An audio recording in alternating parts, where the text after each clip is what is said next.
আল্লামা দেলোয়ার হোসেন সাঈদীকে শুধু যে আমরা মুসলমান ভালোবাসি তা নয়।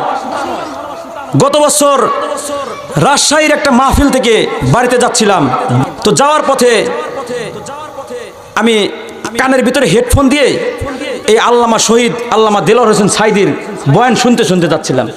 আমার পাশের যে সিট, সেই সিটে একটা অর্থাৎ হিন্দু মানুষ বসছে। কি মানুষ? হিন্দু মানুষ, উনি ইসলাম ধর্মের না।